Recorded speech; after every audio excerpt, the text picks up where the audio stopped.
بسم اللہ الرحمن الرحیم۔ دوستو، میں ہوں آپ کا اپنا دوست حکیم محمد الطاف۔ دوستو، آج میں آپ کو ایک کمال قسم کا نسخہ بتانے جا رہا ہوں، امساک اور قوت با کے بارے میں۔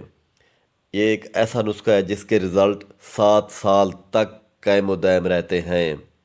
7 سال تک قائم و دائم رہیں گے، میری گارنٹی ہے۔ مجھے اپنے اللہ تعالیٰ پہ 100% یقین ہے اور مجھے اپنے اس نسخے پہ 100% یقین ہے۔ دوستو، آگے بڑھنے سے پہلے آپ میرے چینل کو سبسکرائب کر دیں، ساتھ ہی بیل آئیکن کے بٹن کو دبا دیں۔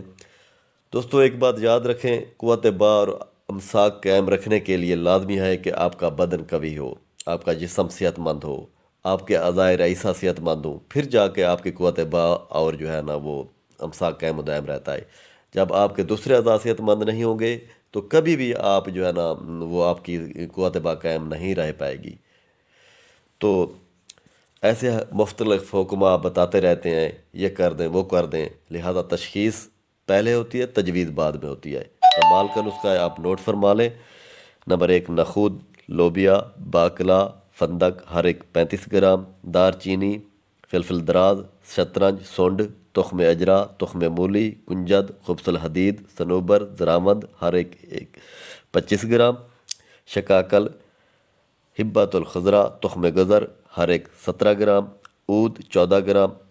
یہ تمام ادویات کو کیا کرنا ہے، آپ نے باریک کر کے صفو بنا لینا ہے۔ پھر 1 لیٹر آپ نے بھیڑ کا دودھ لے لیں۔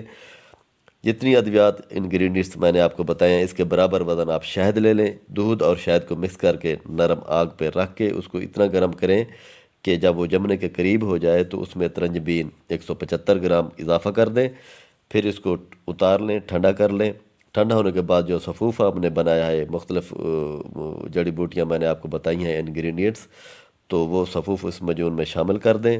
جب یہ سب چیزیں اچھی طرح مکس ہو جائیں تو اس کے بعد آپ نے کیا کرنا ہے کہ اس کو دوبارہ آگ پہ رکھنا ہے۔ تو اس میں عرق گلاب 75 گرام اس میں حل کر دیں۔ اس کے بعد زعفران 25 گرام، مشک، عنبر، فات، زہر، جدوار ہر ایک 2-2 گرام ڈالیں۔ بس پھر آپ کی مجون تیار ہے، اس کو ٹھنڈا کر لیں۔ اس میں ایز اے پریزرویٹو کوئی چیز نہیں ڈالنی، سوڈیم بینزویٹ، تو اس میں جو شہد ہے ایز اے پریزرویٹو کام کرے گا۔ تھینکس۔ اس کی مقدار خوراک میں آپ کو بتا دیتا ہوں، 5 گرام صبح شام کھانے کے بعد ہمراہ دودھ۔ والسلام۔